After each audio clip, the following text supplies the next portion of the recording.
Halo sahabat Tangguh, selamat datang di PMK Talks bersama saya Gus Yega Putrawan yang akan ditemani oleh narasumber dan bintang tamu spesial. Hari ini kita akan membahas PMK Talks bersama Syifa Haju. Baik sahabat Tangguh, penyakit mulut dan kuku atau PMK kembali menyerang Indonesia menjelang pertengahan tahun 2022. Berbagai langkah awal untuk menanggulangi PMK, pemerintah Indonesia melalui BNPB menetapkan status keadaan tertentu darurat penyakit mulut dan kuku. Dengan dikeluarkannya surat keputusan Kepala BNPB nomor 47 tahun 2022 terhitung mulai tanggal 29 Juni 2022 sampai 31 Desember 2022 mendatang, PMK tidak hanya berdampak langsung terhadap kerugian para peternak. Namun sejumlah ketakutan dan kebingungan di masyarakat, misalnya apakah PMK menular ke manusia dan apakah daging yang berasal dari hewan rentan PMK aman untuk dikonsumsi. Dengan demikian, pentingnya sosialisasi terkait PMK untuk membangun kesadaran publik, terutama di kalangan anak muda. PMK, bagaimana selengkapnya tentang PMK yang saat ini kembali mewabah di Indonesia. Telah hadir di studio perwakilan dari BNPB dan bintang tamu spesial kita. Narasumber pertama kita yang menjabat sebagai Kakordal Ops Satgas PMK, Brigjen TNI Lukmansyah. Selamat sore, Pak. Oke. Dan bintang tamu kita yang super spesial yaitu ada Mbak Syifa Haju. Halo. Oke. Penanggulan PMK. Apa kabar Syifa? Baik, alhamdulillah baik-baik. Oke, baik. Izin sahabat Tangguh kami untuk melepas masker karena kami sudah melaksanakan vaksin booster dan swab antigen di sini. Silakan Pak Lukman dan Syifa dilepas maskernya. Oke, mari kita mulai. Jadi gini, wabah PMK itu kembali terdeteksi di Indonesia sebagai informasi untuk Syifa nih dan sahabat Tangguh lainnya. Saat ini sudah ada 24 provinsi yang mengkonfirmasi tentang adanya wabah PMK. Kira-kira Syifa pernah dengar nggak sih PMK ini apa? Sebenarnya kalau PMK sendiri aku tuh udah pernah dengar, tapi cuma dari berita-berita aja dan aku tuh belum tahu detailnya kayak gimana gitu. Oh, kira-kira karena Syifa udah datang di sini, apa nih yang Syifa ingin tahu tentang PMK? Banyak sih, mungkin semuanya. Dan mungkin bisa dijelaskan kali ya apa itu PMK seperti apa, karena aku pengen tahu banget sih PMK itu apa. Silakan Pak Lukman. Oke.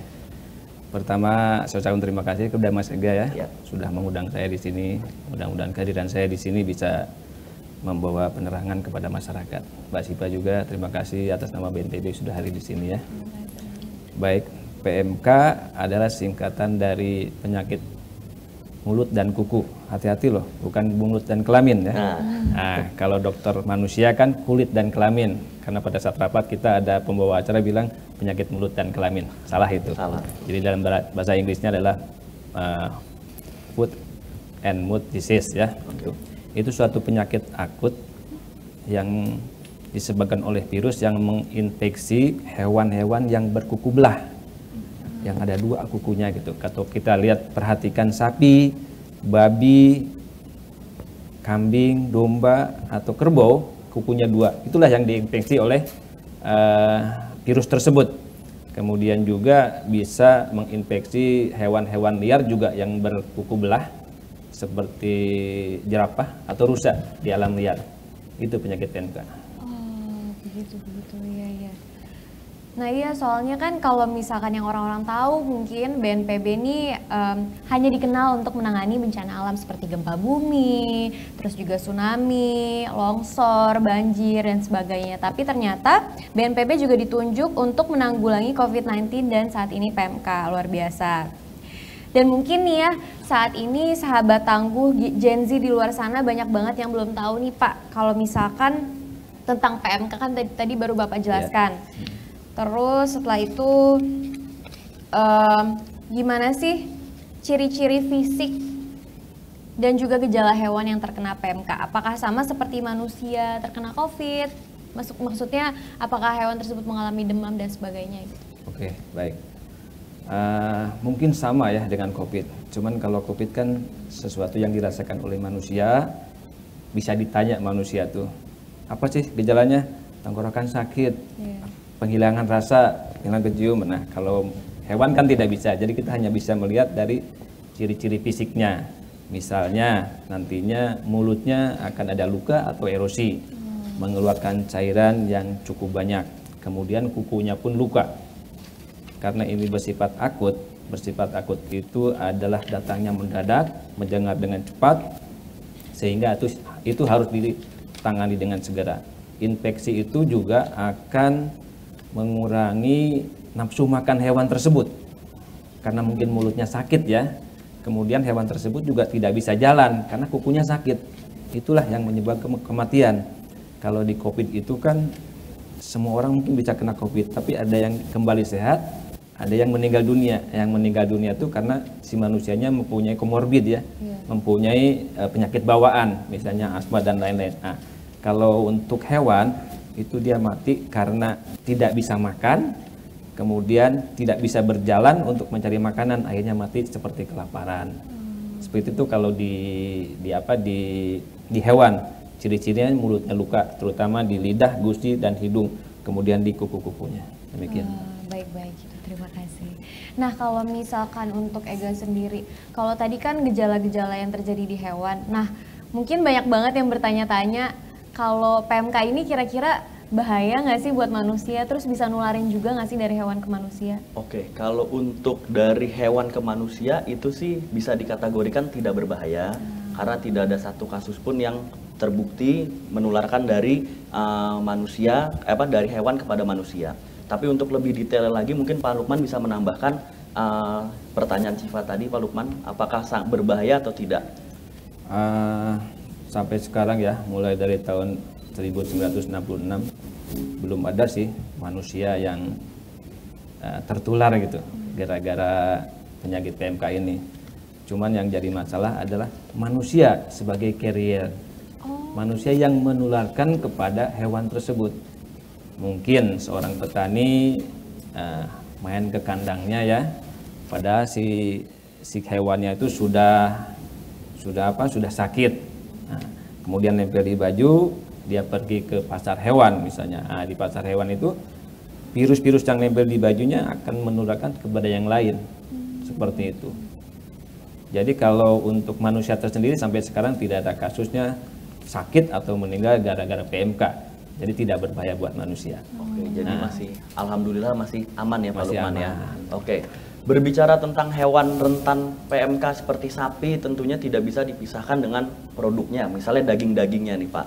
Nah, saya mau nanya sama Syifa. Syifa tuh suka nggak dengan olahan daging dan suka dimasak apa sih? Ini kita berbicara beda dikit ya. Nah, setelah mendengar topik PMK ini, ada rasa takut nggak untuk makan daging atau menyantap daging gitu? Tentunya takut sih pastinya, karena kan aku adalah salah satu pencinta daging. Aku suka banget makan daging, khususnya daging sapi. Apalagi setelah tahu adanya wabah PMK ini, jujur agak was-was sih, karena kan biasanya kita suka makan daging grill, barbecue yang langsung dimasak di situ kan. Jadi kayak aduh ini gimana ya, takut ya, jadi worried gitu. Gitu. Nah, berhubung tadi sudah disinggung soal masalah daging, sebenarnya ada ciri-ciri tersendiri nggak sih Pak, daging yang terkena PMK itu seperti apa? Supaya sahabat tangguh Gen Z di luar sana nih bisa tahu dan mungkin bisa ngebedain gitu. Iya, secara umum tidak ada ya. Jadi daging yang terkena PMK dengan yang tidak ya sama aja bentuknya. Tidak lebih gelap, mungkin tidak lebih terang, atau ada bintik-bintik merah, bintik-bintik putih. Tidak ada perbedaan gitu. Jadi sama saja. Kalau untuk ciri-cirinya seperti itu daging itu. Tapi untuk langkah pengamanan itu lebih baik dagingnya direbus dulu 20 sampai 30 menit ya Pak. Kalau untuk dibilang aman atau tidaknya aman ya. Daging, konsumsi daging itu boleh sama kita. Cuman yang perlu diperhatikan, kita tidak menyarankan kita memakan misalnya jeroannya ya. Kalau sifat senang soto Betawi atau soto Betawi kan jeroannya tuh. Karena kemudian kita bilang gulai itu pakai kepalanya kan. Kemudian ada sop buntut atau buntut bakar kan. Nah, itu yang tidak boleh.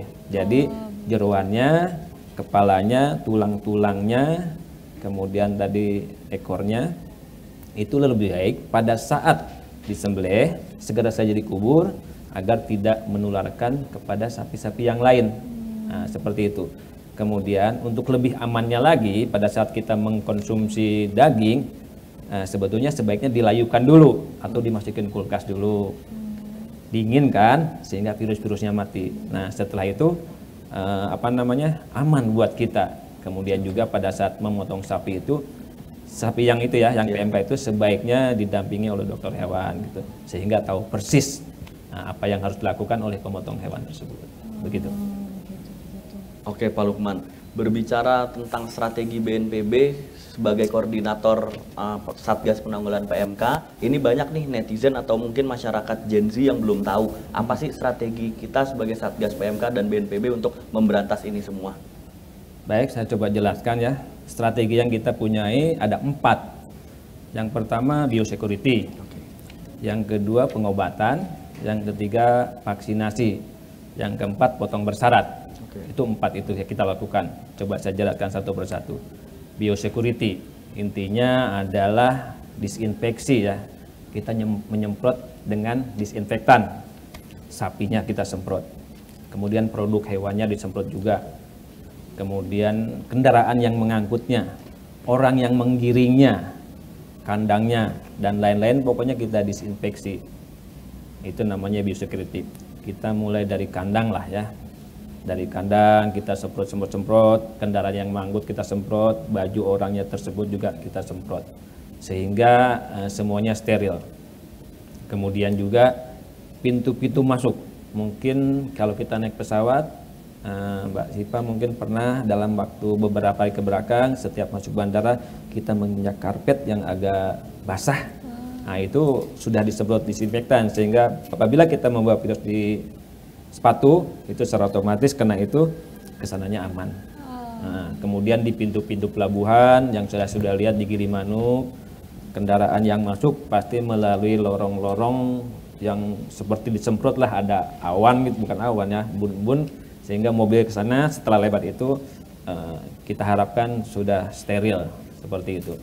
Itu untuk biosecurity. Kemudian untuk pengobatan diberikan kepada hewan yang sakit. Hewan yang sakit tetapi yang kira-kira bisa disembuhkan. Seperti itu. Kemudian kalau untuk hewan yang sehat kita berikan vitamin sama dengan kita supaya imunnya meningkat kan. Kemarin pada saat kita sakit COVID diberikan antivirus, kemudian vitamin-vitamin untuk segera melawan virus tersebut. Karena untuk virus itu yang bisa melawan adalah antibodi kita. Seperti itu. Kemudian yang ketiga vaksinasi kita kita gebijarakan untuk kita suntikan kepada sapi-sapi yang sehat tentunya. Jangan sapi yang sakit, sapi yang sehat yang ada di daerah merah. Di daerah merah itu mungkin suatu kabupaten itu kita katakan merah apabila ada satu kecamatannya sudah terkena. Nah, kecamatan-kecamatan tetangga itu harus segera divaksinasi, sehingga apabila meluas mengenai kecamatan yang tadi sebelahnya lah, tapi sudah divaksinasi, kuatlah menghadapi itu semua. Jadi vaksinasi untuk hewan yang sehat. Kemudian yang keempat adalah potong bersyarat. Potong bersyarat adalah untuk hewan-hewan yang kira-kira sudah tidak bisa disembuhkan lagi. Nah, daripada mati cuma-cuma, lebih baik mati diambil dagingnya, kepala, jeroan, kakinya, ekornya tidak dimakan sama kita. Nah itu untuk potong bersyarat. Potong bersyaratnya pun harus mengikuti anjuran dari dokter hewan yang ada di daerah tersebut, sehingga betul-betul aman daging yang dari hewan sakit bisa dikonsumsi oleh kita. Terlebih dahulu juga dilayukan dulu baru kita makan. Demikian. Nah, kalau tadi kan Bapak menyebut soal vaksinasi terhadap hewan kan. Nah, kalau untuk vaksinasinya sendiri, apakah ada perbedaan dengan vaksinasi COVID-19 yang dilakukan kepada manusia gitu? Misalnya seperti jumlah dosis yang diberikan atau interval antar dosisnya gitu, Pak? Ada persamaan, ada perbedaannya ya. Persamaan apa? Persamaannya mungkin vaksin yang diberikan ke hewan itu ada dosis ke-1 atau vaksin ke-1 lah. Vaksin ke-1, vaksin kedua, ada boosternya juga tuh sapi. Sapi kalau melewati bandara nggak boleh tuh kalau belum booster. Kayak orang aja. Nah, seperti itu. Jadi vaksin ke-1, kemudian sebulan kemudian vaksin kedua. Nah, setelah vaksin kedua ditunggu 6 bulan baru dikasih booster. Nah, kemudian kalau dosisnya mungkin karena sapi, kerbau sama babi itu kan besar ya, jadi dikasih 2 mili. Nah, untuk kambing atau domba yang lebih kecil cukup 1 mili. Kalau orang kan sama saja ya, mau anak SMP, SMA sama dewasa dosisnya sama. Nah, kalau hewan-hewan yang tadi sebutkan ada sedikit perbedaannya dilihat dari berat tubuhnya dan lain-lain. Oke. Demikian. Baik. Pak, ini pemerintah kan sudah memiliki kebijakan terkait bantuan kepada para peternak sapi yang terdampak wabah PMK. Seperti yang tadi Bapak bilang, potong bersyarat. Itu mungkin banyak masyarakat yang belum tahu potong bersyarat tuh apa yang didapatkan oleh para peternak. Mungkin nilainya berapa, ininya berapa, mungkin bisa disampaikan juga biar masyarakat mungkin mengetahui, oh ternyata pemerintah cukup hadir dan serius mengawasi masalah PMK ini, Pak. Baik. Pemerintah sudah memberikan perhatian yang besar ya bagi peternak yang kebetulan sapinya mati terkena PMK atau mungkin dipaksa oleh kita untuk potong bersyarat. Tentunya bagi masyarakat yang menjadi korban atau sapinya mati atau hewannya mati itu segera melapor ke Dinas Peternakan setempat, kemudian mengajukan klaim lah atau meminta ke pemerintah dengan beberapa persyaratan tentunya ya. Nah, pemerintah sudah cukup berbaik hati memberikan memberikan uang ganti ya, penggantian gitu. Kalau untuk sapi dan kerbau kemungkinan karena besar itu dikasih 10 juta. Kemudian kalau babi lebih kecil lagi 2 juta. Nah, untuk domba dengan kambing 1,5 juta. Kemudian juga ada beberapa persyaratan tentunya ya. Jangan sampai nanti ada ada sapinya mati karena apa dilaporkan PMK gitu kan. Padahal sebetulnya dia potong biasa aja, semuanya dimakan, semuanya digunakan, terus diklaim. Diklaim kan. Wah, nggak boleh guys yang kayak gitu ya. Jadi persyaratannya tentunya KTP ya. KTP, kemudian surat kematian hewan tersebut yang ditandatangani oleh kelurahan atau desa setempat ya, seperti itu.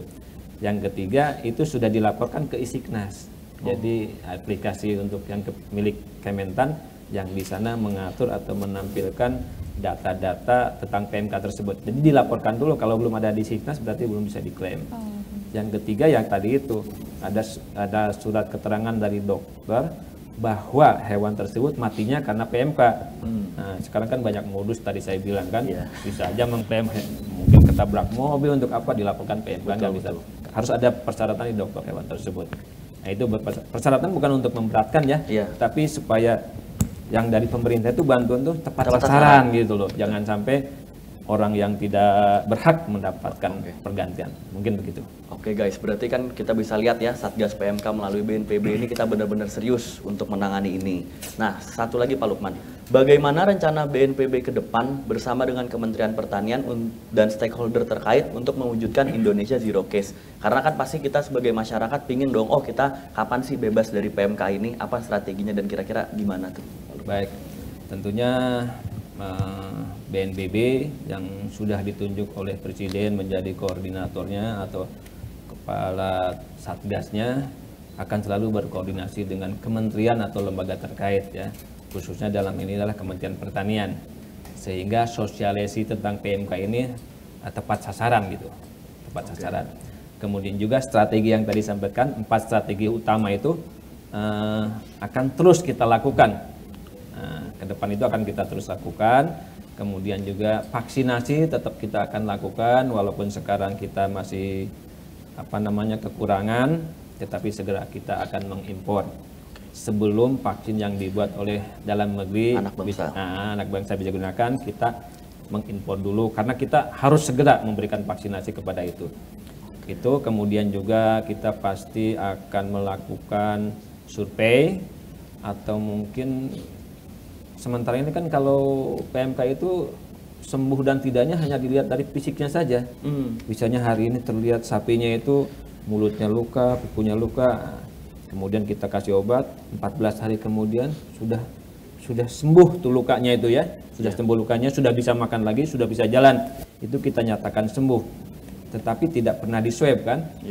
Kalau COVID di swab, itu juga nanti akan di swab untuk secara pasti bahwa itu sudah sembuh. Karena suatu negara akan dikatakan sembuh bila mungkin sudah 2 tahun ya, sudah 2 tahun mengalami itu. Berbagai survei kita lakukan dengan swab tersebut baru dinyatakan bebas. Kemudian yang terakhir juga kita tahun ini atau Desember nanti kita mengharapkan ketertularannya semakin kecil atau mungkin zero case, sehingga tidak ada lagi PMK secara klinis ada di Indonesia. Sebelum nanti 2 tahun itu harus tetap ada survei-survei yang menyatakan kita bebas. Demikian. Untuk Syifa nih, sebagai perwakilan dari generasi milenial, kan kita tadi udah denger nih berbagai topik yang kita bahas. Kira-kira ada saran nggak nih untuk generasi milenial yang nonton talk show kita kali ini dari Syifa? Kalau aku pribadi setelah mendengar penjelasan dari Pak Lukman juga ya, kan aku jadi makin terbuka nih pikirannya. Mungkin buat teman-teman yang lain yang nonton bisa lebih paham, karena mungkin sebelumnya ada kepanikan sendiri mengenai PMK. Aduh, nanti gimana nih kalau kita tertular, padahal sudah dijelaskan kalau PMK tidak menular ke manusia gitu. Dan mungkin lebih menjaga kesehatan juga kali ya, karena kita kan nggak pernah tahu, misalnya kalian punya peliharaan atau kalian beternak juga, terus kalian punya peliharaan yang sakit, atau entah kalian juga belum teredukasi dengan baik. Mungkin kalian dengan menonton talk show ini bisa lebih terbuka dan abis ini langsung diperiksa nih hewan-hewan peliharaannya yang seperti sapi, babi dan sebagainya yang bisa terkena PMK gitu, dan mungkin lebih berhati-hati juga kali ya, tapi jangan panik juga gitu. Oke. Nah, kalau buat Ega dan Pak Lukman sendiri, ada nggak pesan untuk masyarakat luas supaya nggak takut tapi juga tetap aware sama PMK? Pesan saya buat masyarakat Indonesia, tidak usah panik, tetapi harus tahu apa yang dilakukan, apa itu PMK. Kemudian juga kita harus tahu regulasi atau ketentuan yang sudah dibuat oleh pemerintah. Bagaimana kita memasuki suatu kandang, suatu peternakan, kemudian bagaimana juga kita keluar dari peternakan tersebut. Jangan sampai pada saat kita keluar dari peternakan tersebut membawa virus-virus yang bisa menularkan. Intinya kan tadi saya bilang manusia sebagai carrier ya, bisa menularkan. Karena yang terjadi di daerah-daerah itu belum adanya edukasi, informasi dan komunikasi yang baik. Sehingga itu harusnya segera direalisasikan penerangan tersebut sehingga masyarakat tahu. Intinya jangan tidak panik, tetapi harus tahu apa yang harus dilakukan supaya PMK itu tidak menular. Gitu aja. Jadi kalau pesan dari saya sebagai sesama generasi milenial mungkin tetap seperti yang Pak Lukman bilang tadi. Pertama, jangan panik. Yang kedua, tingkatkan kebersihan. Tingkatkan kebersihan itu karena semua yang berhubungan dengan kebersihan itu pasti akan baik untuk diri kita sendiri. Jadi paling saran saya dan Pak Lukman seperti itu saja. Baik sahabat tangguh, tadi kita udah berbincang bersama Pak Lukman sekaligus Syifa Haju tentang PMK. Kita juga berharap bahwa masyarakat luas, terutama dari kalangan anak muda, dapat menjadi bagian dalam penanggulangan PMK di Indonesia. Saya akhiri PMK Talk hari ini. Saya Gusti Ega bersama narasumber dan bintang tamu dan kru yang bertugas pamit undur diri. Jangan lupa untuk menyaksikan PMK Talk Show selanjutnya yang tak kalah menarik. Selamat sore dan salam tangguh.